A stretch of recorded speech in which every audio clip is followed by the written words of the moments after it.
So here is the new Atlas O SD40-2, the Wisconsin and Southern 40th anniversary unit from Atlas O. Obviously these are former MTH. There's a lot of the same details, such as these pilots. So I went ahead and I actually didn't pre-order this because I just forgot.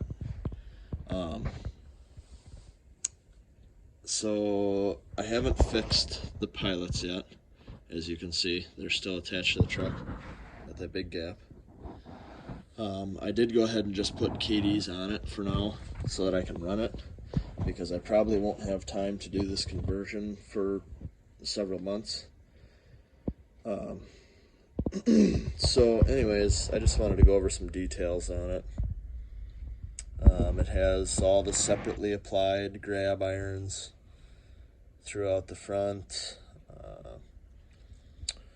windshield wipers, which are the silver color that it's kind of a dirty white, I guess. So that's white. The rest of it is all this dirty white, silverish. You can see the letters are for the 40 and the years are white, and then the rest of it is this dirty white.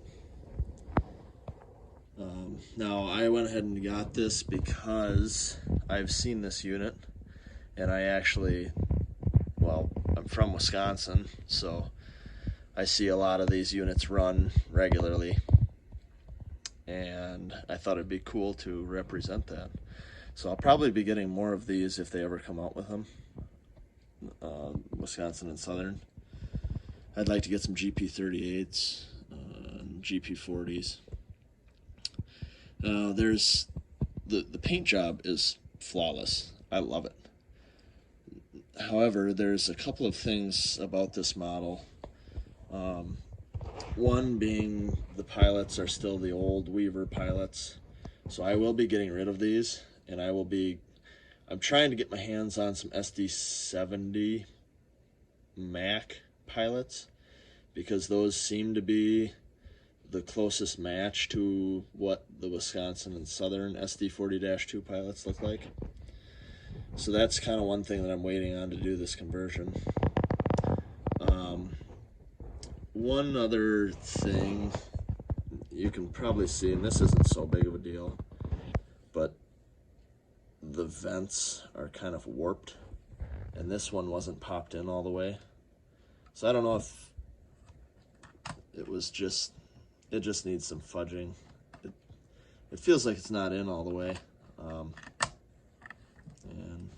there it pops back in. So I'll have to play around with that.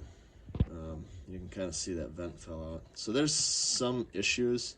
However, the paint job kind of makes up for it, I think. Obviously, I'll go ahead and fix all that. I'm not that concerned.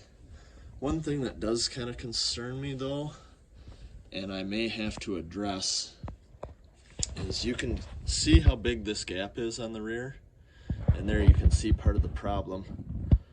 The frame is bent across this whole locomotive. It's very wavy. I took a look down it. You can see the gap here compared to the gap at the other end, and it's because of the frame. So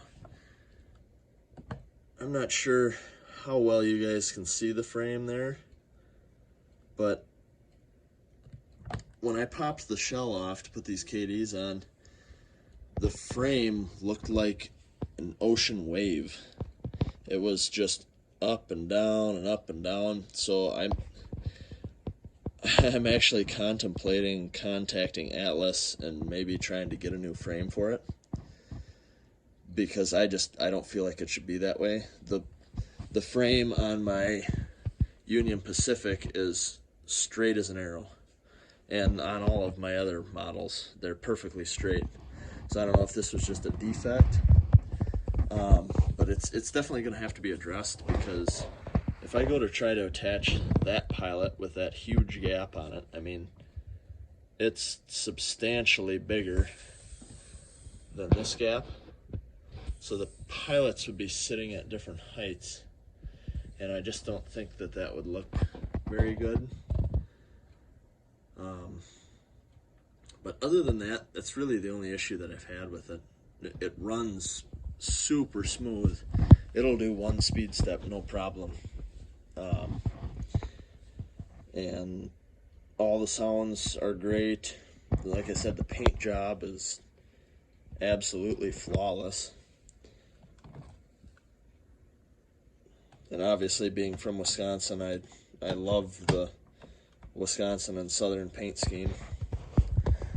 It has the little sight glass on this side.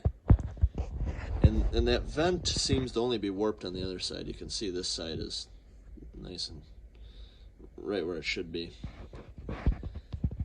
And I understand those things happen, so it's really not a big deal to me. But just the separately applied details they're pretty good on this model. The trucks they're accurate for the number 4170.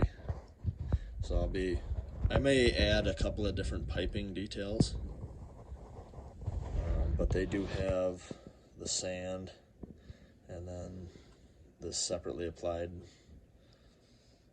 hose up top. So like I said, I'll be getting new pilots for this because I really want to go full, like all out on this model. I'm also going to be looking at moving the trucks about a 1/4 inch out on either end so that they're pushed more forward like the actual SD40-2.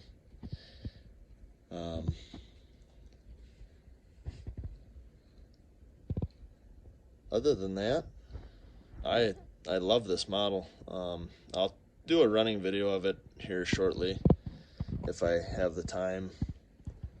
But I just wanted to go over the new Atlas SD40s. I think they're really good. They're really nice looking. And I'm just happy that I was able to get my hands on the Wisconsin Southern. I actually had seen it on Eric Siegel's channel a week or two ago, and I was like, oh man, I can't believe I forgot about that, because I had seen it in the catalog and I was contemplating it, but I just forgot about it, in all honesty. So, but I found a guy who had one left, and I picked it up right away. So, all right, that's it for now. I will do a running video, and then I'll do an update video on this in the future after I get pilots and the frame figured out. So that's it for now. We'll see you guys next time.